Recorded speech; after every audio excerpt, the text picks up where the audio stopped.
Claro, tengo 2 que no son negociables en mi vida, es los que me ayudaron a salir también del loop del pesimismo, es el hacer ejercicio, y no te estoy diciendo vete a correr un maratón, salte a caminar. O sea, salte a caminar, ponte a estirar, haz un video de los más sencillos que necesites, pero mueve el cuerpo, no dejes de moverte, y la gratitud. Hola, ¿cómo están? Bienvenidos al podcast Psicología y Felicidad, el podcast en el que hablamos de psicología, de felicidad y de la psicología positiva en especial, que es la ciencia que estudia el bienestar, la vida plena, el florecimiento humano. Yo soy Margarita Tarragona y mi invitada de hoy es Patti Cantú. Patti es una joven colega especializada en psicología clínica, es psicoterapeuta y es de las pocas colegas mexicanas egresadas de la maestría en psicología positiva aplicada en la Universidad de Pensilvania. Tuvimos una conversación que a mí me pareció súper interesante de cómo se puede aplicar la psicología positiva en la terapia, de si se puede aprender a ser más optimista o menos pesimista, de qué son diferentes modelos terapéuticos como la terapia cognitivo-conductual, en fin, una conversación muy estimulante con una joven estrella de la psicología positiva aplicada a la terapia. Espero que la disfruten como lo disfruté yo.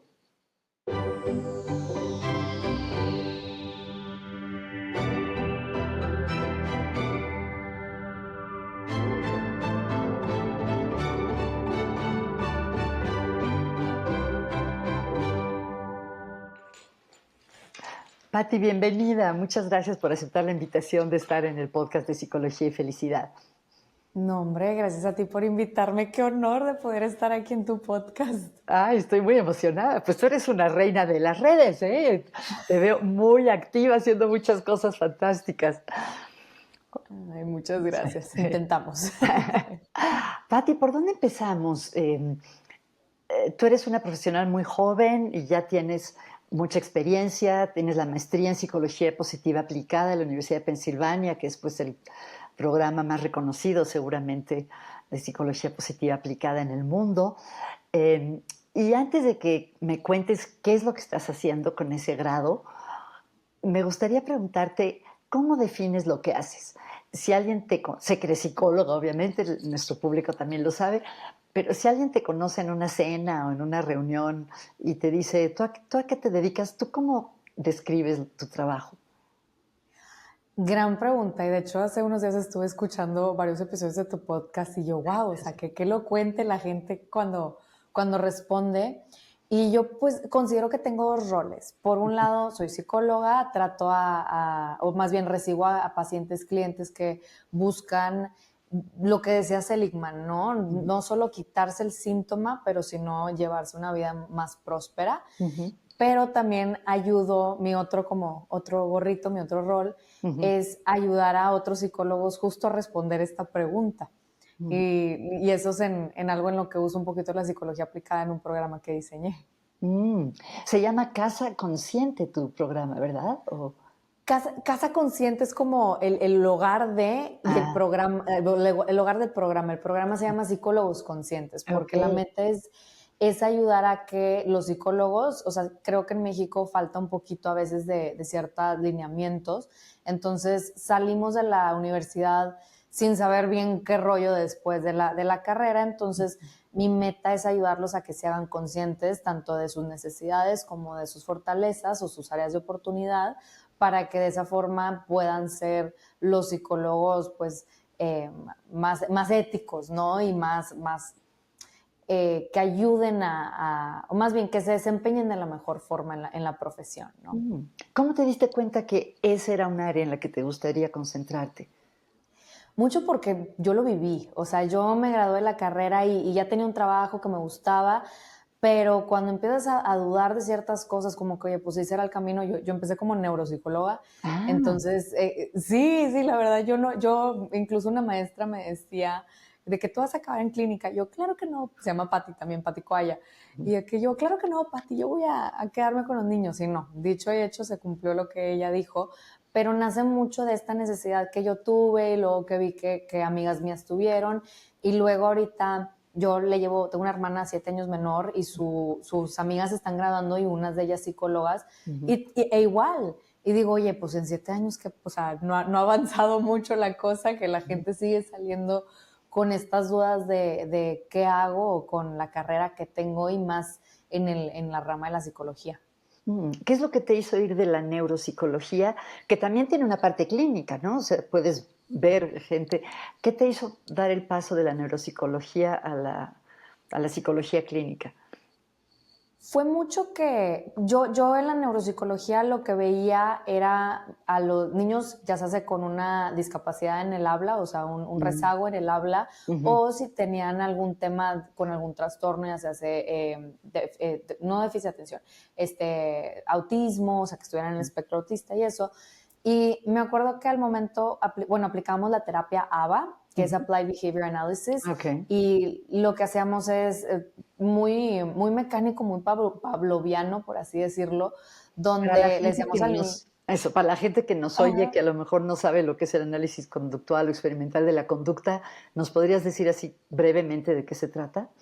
sí, lo que yo hacía en terapia básicamente es agarrar a un niño que no podía articular bien o hablar bien, entonces era con actividades, jueguitos, le decíamos mamá y que, bueno, que repitiera mamá. Y si no y cuando lo hacía, lo que agarrábamos era un treat que a él le gustaba, un dulcecito, una gomita, el snack que le tocara en el momento, y era de mamá, mamá, ah, muy bien, y les dábamos el treat. Y lo que hacían era pues mucho de conductismo, reforzábamos esta La conducta que conducta queríamos, deseada, ajá. ajá, desde pronunciación hasta tolerancia a la frustración. O sea, había Ujú, muchas veces donde quiero jugar con ese, pues no, lo estoy usando yo. Entonces, oye, muy bien, me dejaste jugar con esto. ujú. Y básicamente eso es lo que yo hacía al principio, pero luego me di cuenta que yo me enfocaba mucho en la emoción del niño. O sea, si Mm, el niño anímicamente no estaba bien o estaba batallando, pues de una yo sabía que lo que yo le tratara de enseñar en la parte más conductual me lo iba a rebotar. mm. Entonces empecé como que por esa Oye, parte y perdón, ¿y luego me eso fui. eso así es o es un supuesto? O sea, efectivamente, si los niños están mal emocionalmente, ¿no aceptan el refuerzo a la conducta o no aprenden? Pues mira, por lo que sí se sabe es que los niños y la gente en general, por eso también la psicología positiva, Ujú. se aprende mucho Claro, mejor cuando buscamos o evocamos emociones coloquialmente positivas, conocidas como agradables. positivas, Ujú, ajá, ujú, agradables, placenteras. Y lo mismo con los niños. Y los niños incluso lo que sucedía es que yo iba a las casas a dar la terapia. mm, Entonces, pues era su zona segura, era, oye, pues me estás haciendo hacer algo que no quiero, y sí se ponían muy renuentes a recibir incluso el contacto con la terapeuta. ujú, Entonces, pues basándonos de la premisa de que se aprende mejor con emociones positivas y luego viéndolo en la práctica, pues yo empecé a bailar uno ujú, con uno, ¿no? ujú. Y también digo, se supone que ya está saliendo investigación que dice que esto ya no aplica, pero cuando yo lo aprendí decían que cuando se encendía la amígdala, que es como el frijolito en el cerebro que regula la emoción o que se eh, da la tarea de activarse cuando se presenta la emoción, el Ujú, lóbulo frontal, que es el del razonamiento, se ujú, apaga, mm, se decía, ¿no? ujú, Dicen ahorita que están más investigaciones que puede que no sea tal cual el caso, pero en el momento era, oye, pues si se prende la amígdala, pues no va a entrar nada del mm, conocimiento. Obviamente ujú, con los niños eso se sigue desarrollando. Entonces, basándome en estas teorías, yo veía pues sí resultaba así, que el niño pues no respondía. Entonces me fui guiando por lo emotivo, luego entre que diplomados y que sí maestrías y eso, me di cuenta que lo mío era más por la emoción, mm. como que el paso inicial y luego también entre que dicen que el me search is the best research, yo lo Research. vi, sí, lo vi en mi propio trayecto académico, el otro día vi mis calificaciones de cuando estaba en la escuela y en un periodo donde yo me mudé de país, mis calificaciones bajaron mucho y dije, Mm, la ujú, emoción. ujú. Y luego X, así el snowball hasta que me di cuenta que lo emocional era mi coco. Okey, okey. ¿Y cuándo y te entrenaste como psicoterapeuta antes de hacer la maestría en psicología positiva aplicada, me imagino, verdad? Sí, sí, sí, sí. Yo tengo un posgrado en psicología clínica infanto-juvenil, una maestría en psicoterapia del bienestar emocional y en esta última maestría me introdujeron el tema de psicología positiva y yo la verdad no, al principio como que no me sonó, dije, ¿cómo vas a forzar a la gente que busque la felicidad? Porque estaba como con la idea errónea de que la felicidad es solo una emoción, cuando no, la felicidad también puede ser como un estado que conlleva muchas cosas dependiendo quién la defina. Y ¿Tú ya. cómo la entiendes, ya que tocamos el tema de la felicidad? La felicidad, pues sí, a mí me gusta así definirla como ambas cosas. O sea, podemos ver la felicidad como un estado anímico que es pasajero, o sea, como se dice que la emoción, el efecto de la emoción en el cuerpo dura 90 segundos y dura más tiempo en 90 segundos, es porque yo sigo trayendo como el pensamiento. Bueno, yo soy cognitivo-conductual, entonces nos basamos mucho en esa premisa. O lo que la felicidad más como la describía Aristóteles, ¿no? Que es a lo que proyectamos basado en nuestros valores, cómo queremos vivir una vida próspera y sí muy subjetiva, porque para lo que uno es felicidad puede que para otro no. Por ejemplo, el ejercicio. O sea, puede para uno que diga, no, yo invítenme a correr todas las mañanas y a otro diga, no, a mí no me inviten a correr, a mí invítenme a hacer yoga, ¿no? Ok, qué Sí. interesante. Oye, ¿tú eres el equipo felicidad o equipo bienestar? Porque seguramente las personas que nos escuchan ya me han oído hablar de que algunos psicólogos especialistas en la psicología positiva hablan de la felicidad como Ed Diner, Tal Ben-Shahar. Varios autores hablan de la felicidad y otros, Seligman, el padre de la psicología positiva, pasó de hablar de felicidad a hablar de well-being o bienestar. Y cuando les pregunto a mis alumnos en el ITAM qué les gusta más o qué les atrae más, ser más felices, tener más bienestar, ahí a veces estamos empatados, a veces ganan los de bienestar. Si tú tuvieras que escoger, o tú de qué hablas más, de bienestar o felicidad.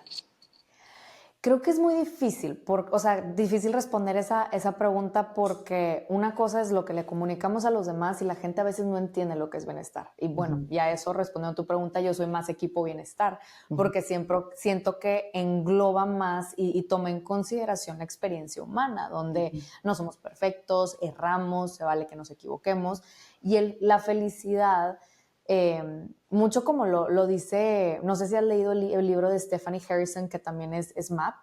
Ella habla del New Happy. Bienestar, del New Ella Happiness. habla, ajá, y ella como que dice, oye, pues es que la gente conoce lo que es el Old Happy, que es la felicidad que hoy comúnmente todo el mundo dice, el estado anímico, el aspirar a los títulos, como que muy material, muy del consumismo y eso. Y es difícil luego como que sacar a la gente de ahí. Y de hecho es algo que yo creo que sí lo llegamos a platicar una vez, como siento que en Estados Unidos tal vez sí tienen un poquito más entendido como la felicidad como un estado al que llegas, casi equivalente al bienestar, pero no sé si sea en Monterrey, pero creo que en México todavía no llegamos a esa como comprensión de cómo se pueden intercambiar ambas palabras. Es que qué interesante es todo el asunto de la traducción, ¿no? Porque a mí, a lo mejor, porque mi lengua materna es el español, felicidad se me hace un término como más robusto, más profundo que happiness en inglés. Y a través de los años, como que he ido cambiando, yo ya las uso de manera intercambiable, felicidad y bienestar, porque no sé si lo platicaba contigo un día, pero yo pienso, si voy a una boda, ¿qué les digo a los novios? ¿Que experimenten mucho bienestar? No, se me hace que se queda corto, ¿no? Que sean muy felices.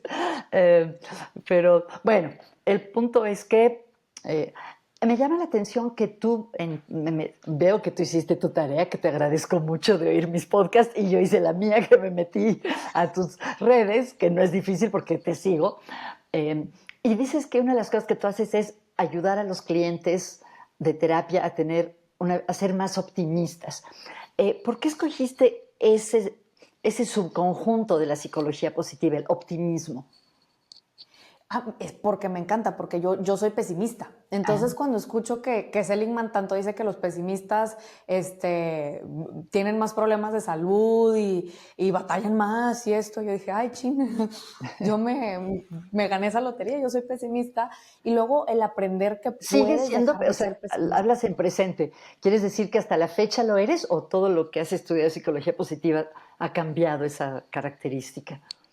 Es una gran pregunta porque yo incluso a la gente le digo que soy una pesimista rehabilitada, Ah, porque qué siento que bien. porque siento que en mis malos días verdaderamente batallo en ser optimista. Y Ujú. luego tengo gente en mi vida, por ejemplo, mi esposo, que él nació siendo optimista, entonces él no batalla, él no batalla en eso. Bueno, entiendo el optimismo, perdón, como lo dice Seligman, que es una forma en la que te explicas lo que está sucediendo en la vida. Ujú, ujú, Entonces, los optimistas buscan el cómo sí, no ujú, se quedan de que, oye, pues ya no se pudo y se sientan. ujú. Para la gente que tal vez no conoce el trabajo de Seligman, es mucho de la mentalidad fija, el fixed mindset, con la mentalidad del crecimiento, el growth mindset. Los Explícanos qué es. optimistas. Sí, el fixed mindset es decir, mira, pues yo nací con estas habilidades, así soy, y háganle como quieran. Y el growth mindset, la mentalidad del crecimiento, es decir, bueno, ahorita no tengo el conocimiento ni la habilidad, pero tengo la capacidad de Ujú, conseguirlo. ujú, Y eso, de lo que yo entiendo de ambas teorías, o sea, ahí es donde se junta el optimismo aprendido, por así decirlo, el ser optimista, con el tener una mentalidad de crecimiento, decir, oye, pues aquí, y bueno, me falta un componente del optimismo, pero es el encontrar el cómo sí. Y ujú. el optimismo va un poquito más profundo, donde no solo es busco el cómo sí, sino también es el cómo me explico las cosas, que es el estilo Cuéntanos. explicativo de Seligman, que viene entre que si las cosas son personales, son permeables y permanentes. O sea, por ejemplo, y me encanta usar este ejemplo porque es muy tangible con mis clientes, les digo, a ver, se te quemaron las tortillas, ¿cómo te vas a explicar cómo sucedió la cosa? ¿Fue personal? O sea, es que tú eres muy malo en cocinar y eres muy malo en hacer las tortillas y nada más porque eh, a ti no te sonríe la vida, se te van a quemar las tortillas. ¿O es un evento aislado y no tiene nada que ver contigo, sino simplemente se nos distrajimos y se quemaron las tortillas? Ujú, Es un evento permanente, o sea, siempre se te van a quemar las tortillas, ujú. nunca vas a poder de cocinar absolutamente nada, te vas a morir de hambre porque no sabes cocinar, o simplemente se te quemaron las tortillas el día de hoy, no pasa nada. Ujú. Y es un evento permeable, o sea, ¿cómo se me quemaron las tortillas? Entonces nunca voy a poder cocinar, y porque nunca voy a poder cocinar, entonces nunca voy a poder vivir solo. Y si no puedo vivir solo, entonces nunca me voy a salir de casa de mis papás. Entonces, si no me puedo salir de casa de mis papás, soy un fracaso. Ujú, Entonces, se permea a otras áreas de tu vida o simplemente se te quemaron las tortillas. ujú. Entonces, eso es lo que es el optimismo, ¿no? Sí, me hiciste el pesimismo es pensar que son personales, permanentes y permeables, ¿no? Y al revés, los optimistas Exacto. piensan que no es personal, que es un evento aislado, Aislado. sí. Y algo que siempre me hace gracia Exactamente. es que eh, la cosa no es pareja, porque los optimistas, cuando las cosas van mal, piensan que no es personal, no es permanente, no es permeable, pero cuando van bien, piensan que sí es personal, ¿no? Y eso ayuda, Exacto. porque te ayuda como a fortalecer tu confianza en ti mismo, ¿no?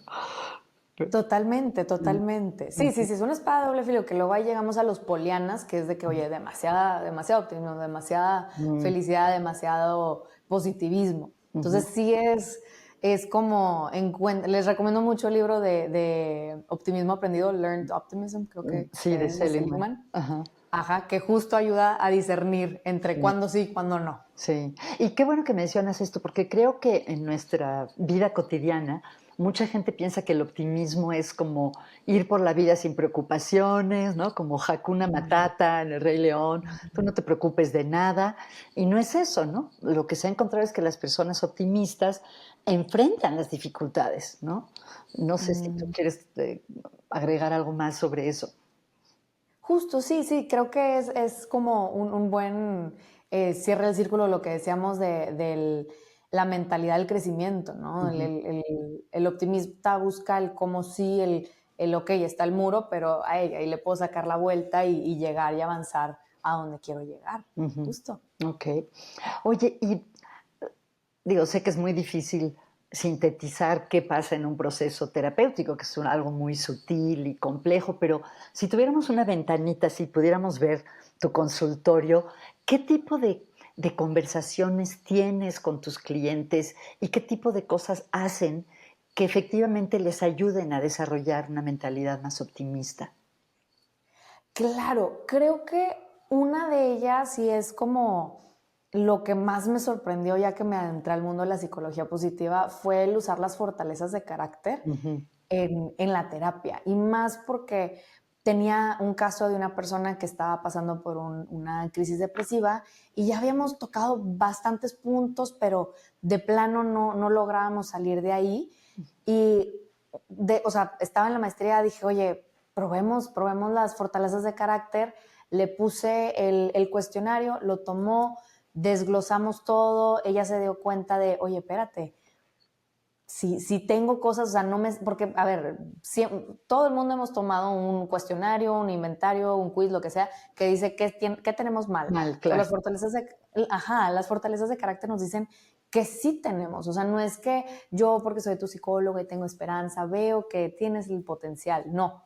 O sea, y no es que tu mamá te lo dice que no, mijita, yo te veo y tú eres increíble. No, pues me lo tienes que decir porque eres mi mamá. No. O sea, esto es algo ya basado en evidencia que solo le está echando luz, o sea, poniendo luz a algo que tú ya tienes.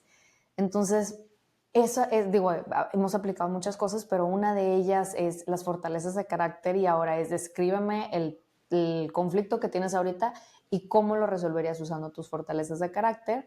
Y de ahí partimos y no, abrimos una caja de posibilidades usando esa técnica y me ha ayudado mucho en los casos donde la persona se siente muy atorada en ese loop de pensamiento pesimista o de creencias limitantes y con eso lo sacamos. Y otra cosa es la narrativa, ¿no? Desde un principio, digo, tú ahí eres más experta, yo apenas estoy como explorando el tema del concepto de lo narrativo en la terapia, pero es bueno, ahora cuéntame la misma historia desde un punto de vista, no me gusta siempre decir positivo o optimista o algo así, pero donde me lo expliques de una forma que no sea tan martirizante ni tan condenante, ¿no? Y eso también ayuda mucho a soltar y cambiar la perspectiva. Qué bonito. A mí también me encanta trabajar con las fortalezas de carácter, nunca deja de sorprenderme. Es como abrir una caja de tesoros, ¿no? Para las personas que nos escuchan, que a lo mejor no están familiarizadas con qué son las fortalezas de carácter, ¿nos podrías dar así una breve explicación de qué son las fortalezas de carácter desde tu perspectiva, Pati? Claro, las fortalezas del carácter nacen de que se hizo investigación en distintas culturas, filosofías, teorías y todo, donde analizaban como los valores universales, por así decirlo, y salieron 6 pilares de estos valores y no, ahorita no lo traigo fresco, pero de esos valores nacen estas características que suman a creo que arriba de 24, si no estoy mal, fortalezas. 24, sí. Y Ajá. sí, 24. Y de estas fortalezas, o sea, y de esto es que todo ser humano tiene estas fortalezas y las usa hasta cierto punto o en cierta capacidad. Y son Ujú. cosas que ya tenemos dentro. O sea, no es como te voy a desarrollar una habilidad, que a ver, se pueden desarrollar, pero Sí. tú muy seguramente, todo ser humano ya las tiene, ya las usa, solo hay que saber cuáles son las que usan. Y me encantan porque se van desde prudencia y juicio hasta humor y luego Ujú. pasando por apreciación de la belleza y el éxito, hasta la espiritualidad, que me encanta que hayan metido la parte de la espiritualidad porque siento que es algo que la psicología pues no toca mucho. Entonces, Ujú. bueno, en breve, eso son un Sí. poquito de las fortalezas de carácter. Qué bien, qué bonito. Oye, ¿te daría pena si te pregunto cuáles son algunas de tus fortalezas de carácter? Cero pena, me Ah, encanta, qué me bueno. encanta. Yo siento que es como el horóscopo de los de psicología aplicada, psicología positiva aplicada, porque todo el mundo queremos saber y es de que, ay, claro, claro, tú eres totalmente alguien que usa el humor como fuerza. Sí, mis fortalezas, la más grande es la apreciación de la belleza, el éxito. Ajá. También tengo el amor por el aprendizaje, la prudencia, Ujú. el juicio y no me acuerdo cuáles, Qué bueno, bien, esas son qué mis top bonito. 4, creo, pero sí, ahí van. Ah, qué bonitas. Todas son bonitas combinaciones. Me dio risa cuando Sí. decías que son como el horóscopo. A lo mejor ya tanta gente ha tomado el test de fortalezas que creo que más de 10 millones de personas en el mundo. A lo mejor llega el día que alguien se está conociendo en un bar y le dice, ¿y cuáles son tus 3 tops fortalezas principales? Ojalá, Ah, ojalá. está bien. Muy bien. Oye, si nos ponemos un poco técnicas, em, tú integras, hasta donde entiendo, la terapia cognitivo-conductual con la psicología positiva. Eh, ¿Por qué encajan bien o por qué piensas que es una buena combinación la terapia cognitivo-conductual con la psicología positiva? Uy, gran pregunta. Mi instinto dice que porque la psicología positiva o sea, es una rama de la cognitivo-conductual, pero creo que encajan muy bien porque la cognitivo-conductual se basa en como la triada del pensamiento, emoción, conducta, y la Ujú, psicología positiva justo apela a mucho del pensamiento y mucho de la emoción también. O sea, hablamos de cómo fomentar emociones placenteras, o sea, positivas, positiva, sí. placenteras, y Ujú, cómo estas emociones luego te ayudan a cambiar la forma en la que percibes, que es el pensamiento, ujú, pero también, por ejemplo, está toda la teoría de Barbara Fredrickson del broaden and build, o sea, de expandir y crecer, donde usamos hábitos para expandir y capitalizar en nuestras emociones positivas, que de ujú, ahí te lleva pues vivir una vida más plena, ¿no? ujú, Entonces, creo que se complementan mucho porque pues se deriva, la psicología positiva se deriva de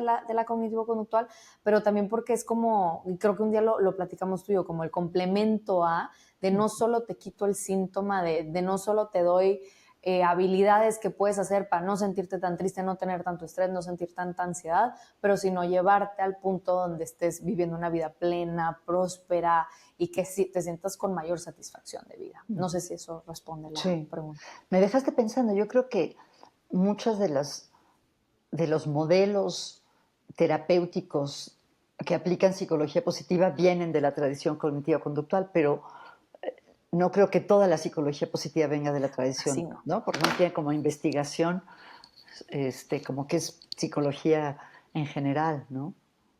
Oye, Sí. aclárame algo, porque qué bueno que tocaste este tema. A cada rato me pregunto esto. Una de las premisas de la terapia cognitivo-conductual es que el pensamiento viene antes que la emoción, ¿no? Que dependiendo de lo que pensemos es como nos Ujú. sentimos. Es así, de repente me entra la duda si la emoción no es algo más automático, más rápido, y luego pensamos. Tú qué piensas de esto? O sea, no sé si estoy equivocada. O sea, sí he escuchado esas teorías, yo no estoy del todo de acuerdo, yo creo que, a ver, una puede venir antes que la otra en cualquier momento, ¿no? O sea, imagínate que vamos cruzando la calle, pasa un carro y me asusto, Claro, y no pues dices, piensas oye, que pues ¿qué viene. vino primero? Claro. Exactamente, no pensaste de que, ay, déjame, me asusto porque viene un carro, Ajá, sino me asusté primero y luego me di cuenta que, es que mi vida estaba en peligro porque venía un carro, ajá. ¿no? Y también, por ejemplo, hablando de las fobias, me acuerdo en clase una vez vimos el tema de las fobias, que pudo haber una persona estado, por ejemplo, aquí en Monterrey, en Chipinque, haciendo Ujú, senderismo y vieron una víbora, pero en ese momento se asustaron porque escucharon que algo se cayó, pero ahora van a asociar el miedo o sea, la sensación de miedo a la víbora, no ajá, a que algo los haya estremecido. ok. Entonces sí hay veces que viene la emoción primero y hay veces que viene el pensamiento primero. Ujú, E incluso es algo que yo les comparto mucho a mis consultantes, es antes de ponerle un juicio a lo que estás sintiendo, ujú, pregunta, o sea, explora bien, porque hay veces que confundimos el cansancio con la tristeza o ujú, confundimos la irritabilidad con un disconfort distinto, ¿no? ujú, Entonces es bueno, antes de condenar a la pobre persona o antes ujú, de tú decir, condenarte a ti misma, vaya, ujú, analiza bien qué es lo que estás sintiendo, porque sí, a veces viene la emoción antes ujú, del pensamiento. claro. Y en la terapia dialéctica conductual se habla mucho del aceptar las emociones, ¿no? De aceptar Ujú. lo que se está experimentando antes de tratar de cambiarlo. Ujú. Qué bien. Oye, Pati, cuéntame, perdón que dé un giro, pero todo tiene que ver con lo mismo. Em, ¿Qué fue lo que más te impactó o sientes que más te haya aportado a tu desarrollo como psicóloga haber estudiado la maestría en psicología positiva aplicada en la Universidad de Pensilvania? Supongo que no es una sola cosa, pues me puedes decir todas las que quieras. Sí, ay, wow, muchísimas cosas, o sea, verdaderamente muchísimas cosas. Creo que una de ellas, a ver, la terapia cognitivo-conductual es una terapia excelente porque está basada en evidencia, pero también sí tiene cositas que le falta, o sea, hay veces que falta la conexión con el cuerpo o hay veces que se queda como que muy por encima en algunas aplicaciones de si el psicólogo cognitivo-conductual quiere profundizar, pues hay veces que tiene que meterse muchísimo más a de lo único que nos enseñan en la escuela, ¿no? Entonces creo que la psicología positiva fue un gran complemento para explorar, pues sí, para explorar ciertos elementos de la terapia cognitivo-conductual que yo sentía que me estaban faltando, ¿no? Otra cosa que creo que me ayudó mucho fue en términos de comunidad, o sea, tener a gente con la que conectes para rebotar ideas, también más aspiracionales, o sea, ver de que, oye, pues esta psicóloga llegó a este punto, yo también puedo, cómo puedo traer esto a mi comunidad que siento que le falta. Y verdaderamente creo que de lo más que ayudó, y creo que esto es muy particular para mi caso, al ser una pesimista rehabilitada, fue el hecho de ver más como posibilidades y decir, no solo te quito el síntoma, que eso creo que fue lo que más me impactó de todo el trabajo de Seligman, que no solo es te voy a llevar del que te sientas negativo 5 al 0, o sea, de que te sientas muy mal a que te sientas Ahí la llevo. neutral. Exacto, a que verdaderamente prosperes, porque eso le da esperanza al cliente, le da esperanza a cualquiera, ¿no? Y creo que ese es otro punto muy valioso que me ayudó la maestría de psicología positiva aplicada a ayudar a fomentar más, porque a veces que tenemos la esperanza, pero la tenemos guardadita y no muy consciente. Y creo que poderle enseñar a mis clientes a que tengan esperanza en su propio proceso y que luego eso lo puedan replicar con los demás y que se permee en su comunidad, ha sido de las cosas más valiosas que he conseguido de la maestría. Qué bonito. Y me recordaste las investigaciones en psicoterapia que han encontrado que la esperanza es uno de los factores que contribuyen al éxito terapéutico, tanto como las técnicas específicas del terapeuta, ¿no? Entonces, qué fantástico que incluyas ese elemento en tu trabajo. Fíjate Gracias. Ay, me acordé de algo que creo que ya he contado, a lo mejor lo quitamos, pero hace muchos años tenía en mi consultorio varias plantas y una que se secó, este, y dije, pues la voy a tirar. Y cuando estaba a punto de tirarla en el basurero, me sentí mal, dije, ay, no, ¿cómo la voy a tirar? Y la volví a poner en su lugar y la seguía regando y la seguía regando. Y pasaron meses y de repente la plantita revivió. Y fue como una lección para mí porque a veces, aunque no lo debería decir, con algunos clientes que estaban en situaciones muy difíciles, se me quitaba la esperanza de poder ayudarlos, dudaba mucho de que la terapia les pudiera servir. Y esa experiencia con la plantita ahí en el consultorio fue como una lección para mí de que no hay que perder la esperanza y no voy a perder la esperanza con mis clientes nunca, ¿no? Porque nunca sabes, a lo mejor se van a tardar mucho, pero puede pasar, ¿no? Que mejoren. Claro, claro, totalmente. Y creo que es muy importante eso que mencionas, o sea, que como psicólogo somos humanos y que podemos perder la esperanza, o sea, va a haber momentos donde se pierda, pero que la podemos volver a recuperar Claro, al final del día, porque claro. creo que eso es algo que me he dado cuenta también, lo he visto mucho en mi programa, que a veces que el psicólogo siente mucha responsabilidad de ser perfecto, Uh-huh, cuando no, o sea, o sea, tratamos de guiar, uh-huh, pero se vale también reconocer nuestra humanidad en el proceso del otro uh-huh. para de esa forma saberlos guiar mejor y como en este caso decir, oye, pues yo estoy perdiendo la esperanza, ¿qué necesito? O sea, la contratransferencia, ahí va, si yo estoy sintiendo que pierdo esa esperanza, ¿qué estará sintiendo mi cliente? Entonces, ¿cómo me puedo ayudar para ayudarle? Mm. Y hay autores, justamente que mencionabas la narrativa, algunos autores como una mujer que se llama Keith Weingarten, decía que la esperanza no es algo que se encuentra, sino que se construye, ¿no? Que se puede construir conjuntamente con nuestros clientes. Y eso me hace una idea muy bonita Sí. Oye, me da Sí. curiosidad, ¿de qué hiciste tu trabajo final de la maestría? Ay, bueno, fue más como un passion project para mí, me gustaría darle un poquito más de seguimiento, pero yo soy una TCK, es una Third Culture Kid. Básicamente somos niños de la tercera cultura, que significa que no tenemos la misma cultura que nuestro pasaporte, ni la cultura de nuestros papás. ¿Cuáles son ¿Cómo se tus da esto? culturas? Es que esa es la cosa, o sea, es una tercera cultura, no tengo una cultura per se, porque crecí mudándome mucho, o sea, por el trabajo de mi papá me mudé una vez al año, Wow. cada, Cuéntanos, ¿dónde sí, dónde naciste y dónde has vivido? bueno, mis papás son de Nuevo Laredo, pero nací en Laredo, Texas, nunca Okey, viví ahí. okey. Al mes nos fuimos a Panamá, al año nos fuimos a Palo Alto, California, de ahí nos fuimos a Houston, Houston, Monterrey, Monterrey, Londres, Londres, Letonia, Letonia, Polonia, Polonia, República Dominicana, de Wow, nuevo Monterrey y wow. luego ya pequeñitos intercambios que sí ambos en Filadelfia, en Pensilvania, en Pittsburgh y en Filadelfia, y luego ya mi base sigue siendo Monterrey, pero Oye, sí, qué son estas, increíble. Deberíamos de hacer todo un episodio sobre eso. Pero a ver, cuéntanos. sí, Wow, wow. ¿Hiciste tu trabajo final sobre el ser una persona de la tercera cultura o cuéntanos? sí, diseñé un manual para niños de la tercera cultura Ujú, porque justo hay veces que, a ver, escuchas esto y dices, wow, qué privilegio haber podido viajar y todo lo que conlleva esas experiencias. Y sí, o sea, no lo vamos a negar, pero también hay un punto muy grande donde el niño está en un duelo claro. constante. Sí, ¿verdad? Entonces, es un duelo constante donde sus cuidadores también están pasando por cambio, donde todos se están adaptando. Entonces, ¿dónde queda la necesidad emocional y el desarrollo psicológico del niño? Ujú, Sí, en la escuela te pueden apoyar, pero hasta cierto punto.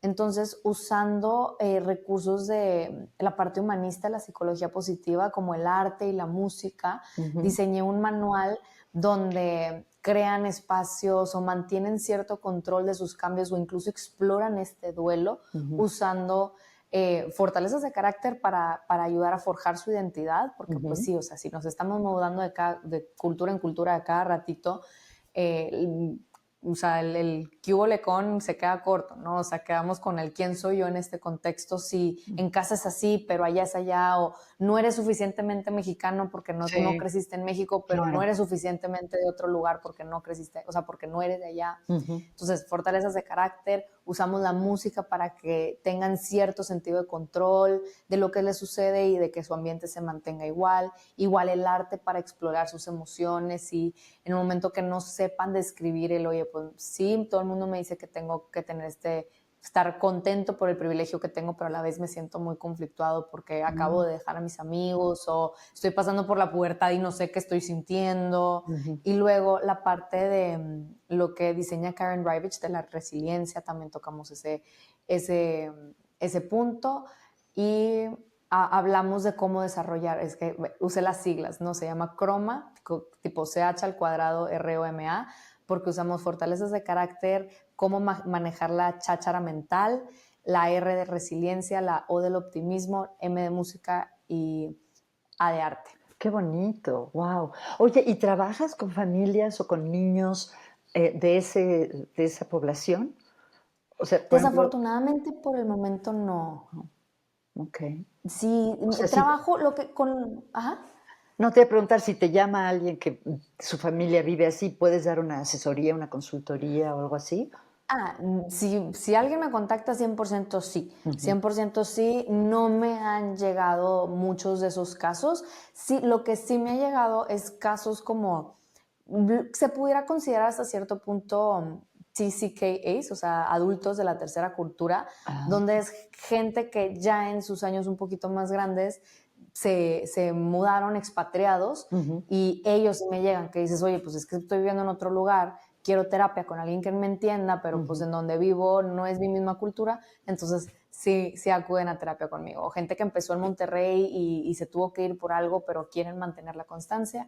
Ay, sí, ese perfil sí veo y me encantaría ver más a gente de la tercera cultura, pero no he tenido el privilegio todavía. Ay, O bueno, actualmente. Sí ¿te en el pasado, gustaría actualmente publicar no. esa tesis, ese trabajo final, te gustaría publicarlo como libro? Porque me imagino que podría ser muy Ay, útil a sí. muchas familias. Sí, muero por publicarlo como libro. Tengo que ver la forma, o sea, porque el manual ya está, Ujú. tengo que ver la forma de cómo hacerlo, o sea, tanto la ejecución, la publicación, o sea, todo, porque aparte ahorita está en inglés, entonces Ujú, quiero poderlo traducir al español, sí mantenerlo en inglés. ujú. Ay, pero sí, para mí sería más como un passion project, o sea, Ajá. sería poder regresar a mi comunidad de niños de la tercera cultura un poquito de algo que a mí me hubiera hecho, que me hizo falta en ese momento. Qué bien, qué bien. Oye, ¿y qué de los desarrollos? Tú estás recién salidita del horno de la maestría, estás muy al corriente de los nuevos desarrollos en la psicología positiva. ¿Cuáles son algunas de las cosas que se están haciendo actualmente en la ciencia de la felicidad, en el estudio del bienestar, que a ti te entusiasmen? Wow, órale, actualmente, es que no sé qué tan actual sean. Sé que Bueno, ahorita los algo que últimos, me no tiene que ser impacta de esta semana, ¿no? Pero digamos, de cuando estabas en la maestría. de cuando estaba en la maestría. Bueno, algo que a mí me gustó mucho fue que tuve la oportunidad de trabajar con el Midland Coalition, que es en la ciudad de Midland, Michigan. Ayudamos a desarrollar, en inglés son assets, en español, como características ¿Recursos o...? que, ajá, como eran más como características que los líderes de la ciudad de Midland tenían que tener en mente para saber si mi población eran los adultos de mediana edad, Ujú, que estuvieran prosperando en su vida, porque ya tenían para los adultos mayores, ya tenían para los niños, pero para los adultos intermedios ujú. no tenían como, oye, pues chécale las espiritualidades, chécales la actividad física, la gratitud, esto y el otro. Entonces, eso, o sea, Midland básicamente es un happy city. ¿Ah, Y sí? se me hizo algo increíble que toda una ciudad se juntara y se pusiera de acuerdo para vivir desde la psicología positiva y Wow. prosperar desde ahí. Se me hizo increíble. Otras cosas, bueno, Marty ahorita está, digo, o sea, Martin Seligman está muy emocionado con el cómo la inteligencia artificial puede ser Ujú, un buen recurso ujú, para la salud mental. Obviamente Johannes Eichstadt, que es ahorita experto líder de investigación de la salud mental y la inteligencia artificial en Stanford, ujú. dice, pues, espérense, o sea, no estamos ahí todavía, pero se ve con mucha promesa. Creo que el tema de la cultura ahorita viene mucho, o sea, James Pawelski estaba muy metido y justo estaban abriendo la rama de Positive Humanities, las humanidades positivas. Ujú. Eso se me hace increíble de cómo puedes enriquecer tu vida desde las artes, que siento que, bueno, mínimo, digo, en Ciudad de México no, ustedes sí tienen mucha arte, acá Monterrey es más industrial, pero de cómo puedes vivir una vida más plena desde ese Ujú. punto. Entonces, esas son algunas cositas, digo, había tanto, pero son unas cositas que me llamaron mucho la atención. Ay, qué fantástico, qué bonito. Oye, Pati, ¿y qué estás leyendo actualmente? Siempre les pregunto a mis invitados si veo tu mesita de noche o tu escritorio, ¿qué me encontraría? Moría por esta pregunta, estaba súper lista. De hecho, lo tengo guardado el libro porque los de MAP tenemos un book club. Acabamos de terminar el libro pasado, que es un must ese ¿Cuál libro. O es? sea, A para ver, todo ¿cuál el es? mundo es lo acaba de sacar este SBK de Scott Barry Ay, Kaufman. sí, El Rise Above, buenísimo. pero creo que no está traducido, ¿no? Todavía no está ¿Cómo traducido, pero dirías Rise wow, Above en español? ¿Como órale. levántate o algo así? Como, Pues lo veo más como un supera o sobresale, porque sí, es como que rise above the adversity, o sea, claro. sobresale de la adversidad. Ujú, Entonces, gran libro, más para los psicólogos que apenas están graduando, más muchísimo para la gente que va a ser un poquito difícil, para la gente que se victimiza, ujú. necesitan leer ese libro, está increíble. Y ahorita el que vamos a empezar en el book club de MAP es el de The Upside of Your Dark Side, de Todd Kashdan y Robert Biswas Dinner. Ajá. Es un libro de cómo ver tu lado, o sea, tu humanidad, tu lado oscuro, porque todo el mundo la tenemos, y cómo sacarle provecho a eso. Entonces, ese todavía no lo empiezo, pero muero por ya comenzarlo. Qué bien, yo también me muero de ganas de leer el de Scott Barry Kaufman, le he oído hablar de ello y me gusta. No sé hasta qué punto en México se dé esta cultura como de una psicología de la victimización, que mucha gente se sienta víctima por ser de cierto género, de cierto grupo étnico, de cierto grupo social. Mi impresión es que no es algo tan permeado en la cultura de la vida diaria como allá, pero que también empieza a darse. ¿Tú cómo lo ves en Monterrey? O sea, ¿crees que se puede Yo lo, aplicar? sí, demasiado. O sea, sí, y no necesariamente, sí entiendo lo que dices, y de hecho no lo había considerado cuando lo leí, el tema de que sí, allá sí están muy divididos los grupos. Creo que acá en México también, o sea, sí están ahorita más con los temas gubernamentales, sí es ustedes contra nosotros, sí lo veo mucho, pero también a nivel individual. O sea, siento que ya llegó un punto donde es una competencia de a ver quién está sufriendo más. Sí. Entonces, en ese punto creo que sí aplica bastante por también las redes sociales. O sea, las redes sociales ahorita están sobrediagnosticando a la gente, sobreanalizando situaciones o problemas mundanos. Ahora todo es trauma cuando no necesariamente todo es trauma. A veces la vida está difícil y así es la vida y no tiene que necesariamente etiquetarse como trauma. Y siento que también el sobreetiquetar todo como trauma le quita valor a la gente que verdaderamente sí lo ha vivido. Sí. Entonces, porque luego cuando llega alguien, pues ya entre que unas personas puede que no le crean, otros que no se lo pueden tomar en serio. Es un tema muy complejo, pero sí lo veo mucho en mis clientes también que llegan súper autodiagnosticados, que hasta cierto punto es bueno porque de ahí partimos y exploramos, pero sí creo que hay mucha etiqueta que no debería de estar ahí, y este libro aborda mucho el tema del trauma, del victimismo, es una gran crítica a la salud, a la pop psychology, o sea, la psicología popular de hoy en día, de una forma muy digerible, muy pasiva, muy abierta a también a la conversación. Entonces, gran libro, que Ay, qué sí bien. creo que aplique para nuestra Yo creo población. que él genuinamente sí vive como predica y está abierto al diálogo y creo que es algo fantástico. Sí. Se me hace muy interesante, el otro día hablaba con unos colegas de eso, como por un lado, qué bueno que ya esté desestigmatizada la salud mental o los problemas de salud mental, pero por otro lado, sobre todo a través de las redes, se ha ido como al otro extremo, ¿no? Que todo el mundo con mucha tranquilidad te dice, pues yo soy no sé qué, o mi esposo es un narcisista, como Sí. ¿qué palabras seríamos? Como sobre generalizado los temas o los términos, ¿no?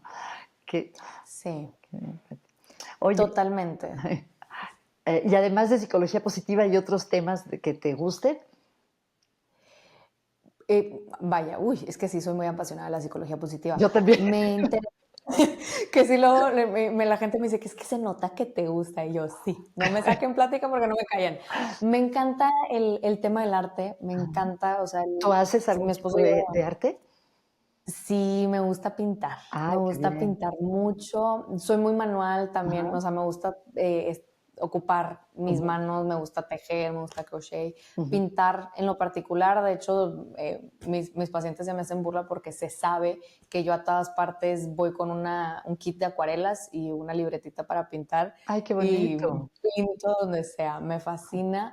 Me encanta también la historia del arte, o sea, mi esposo y yo nos fuimos a Nueva York y creo que un día completo lo desperdiciamos, pero porque no fue desperdicio, en el Met, y nos quedamos con ganas de más. O Ujú. sea, sí, además de la psicología, creo que diría que es el arte. Wow. ¿Qué tal todas las investigaciones de los beneficios del arte, ¿no? Del ir a museos, qué Sí. increíble y que he leído que a veces que ya los médicos en algunos lugares en la receta ponen, no sé, oír tal cantidad de música a la semana o ir al menos a un museo este mes, cosas así. Sí, me encanta. O lo que dice Pawelski vayan y en vez de tomar una junta en una oficina todo gris, váyanse al museo y tomen la junta ya. Qué Y maravilla. que salen mejores negociaciones de Sí, ahí. seguro, seguro. Qué bien, qué bien. Oye, Pati, antes de despedirnos, de todo lo que tú haces con tus clientes o en tu propia vida, de lo que has aprendido de psicología positiva, ¿cuáles serían uno o dos tips prácticos que tú creas que a mucha gente le podrían servir como para hacer como un experimento en su vida, que a lo mejor hacer esto podría mejorar un poco su felicidad? Claro, tengo 2 que no son negociables en mi vida, que Ok. es los que me ayudaron a salir también del loop del pesimismo, es el hacer ejercicio, y no te estoy diciendo vete a correr un maratón, salte a caminar. O sea, Mm. salte a caminar, ponte a estirar, haz un video de los más sencillos que necesites, pero mueve el cuerpo, no dejes de moverte. Y la gratitud.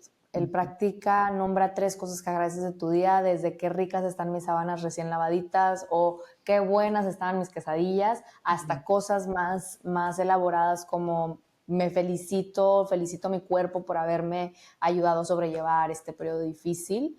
Entonces, creo que esas 2 en cualquier medida son vitales para el ser humano. Ay, qué bonito. Yo también, ya hasta pena me da cuando me preguntan o me entrevistan, siempre hablo del diario de gratitud y me da pena repetirme, pero realmente creo que es algo tan potente que hay que mencionarlo, ¿no? Y tan sencillo, Ujú, por eso es lo bueno de eso, que es potente y sencillo. ujú, qué bonito. Oye, Sí. estaba pensando, como tú eres muy joven, tienes todo por delante, y hay un ejercicio de psicología positiva que se llama el mejor yo posible, en el que se le pide a la persona que se imagine un momento en el futuro en el que su vida ha ido de maravilla, ha logrado sus metas, está realmente plena y feliz. Se le pide que se lo imagine y que lo escriba detalladamente. Y hay que hacerlo, dónde estás, con quién estás, qué están haciendo, y hay que hacerlo durante 10 a 15 minutos ininterrumpidos, 3 días seguidos. Entonces, te iba a preguntar, dado que eres tan joven, estás empezando una carrera y con tanto conocimiento y tanta pasión, ¿cómo te imaginas, si hicieras tú ese ejercicio de un momento en el que estés realmente plena y feliz con tu vida profesional, cómo te lo imaginas? Ay, wow. Es difícil a veces como ponerlo tangible. Me imagino haciendo lo que sigo haciendo, Ujú, pero a grande escala, o sea, tener más impacto en la gente, o más, no más impacto, sino tener influencia en más personas, o sea, ok. que no sea nada más el one-on-one, expandir, que es lo que espero hacer con el programa de psicólogos conscientes, o sea, ayudar a que seamos más los buenos, por así decirlo, Ujú. seamos más los que ayudan a que nuestra comunidad sea mejor. Entonces, si yo puedo ser una pieza del dominó que catalice eso, me doy por servida. Qué fantástico. Oye, y la gente que quiera saber más de ti, de tu trabajo, ¿cómo te puede encontrar, Pati? Claro, me pueden encontrar en Instagram particularmente. Bueno, estoy en varias, pero más que nada en Instagram, como Patti Cantú, como la cantante, .sic, patticantú.sic. O me pueden buscar en LinkedIn también, o mi correo es paticantusoto@gmail.com. Ahí también me pueden escribir y les contesto lo antes posible. Qué bien. Oye, pues un placer hablar contigo, me da mucho gusto tener esta oportunidad. Muchas veces digo que el hacer el podcast tiene como principal objetivo difundir la psicología positiva y la ciencia del bienestar, pero también tiene un objetivo egoísta del que me he dado cuenta con el tiempo, que es el placer que es para mí de hablar con colegas y de aprender de ellos. Y así ha sido esta conversación para mí. Muchas gracias, Pati. Ay, no, hombre, gracias a ti verdaderamente, que platicar contigo siempre es un gusto y aprendo demasiado. Muchísimas gracias, Pati. Les quiero pedir un favor. Si les gustó el podcast, si les gustó este episodio, por favor, dennos una calificación o pónganos un comentario o compártanlo con alguien. Realmente todo esto ayuda mucho para que más gente conozca, en este caso, la psicología positiva, la ciencia del bienestar, que para mí es muy importante que se difunda. Muchísimas gracias.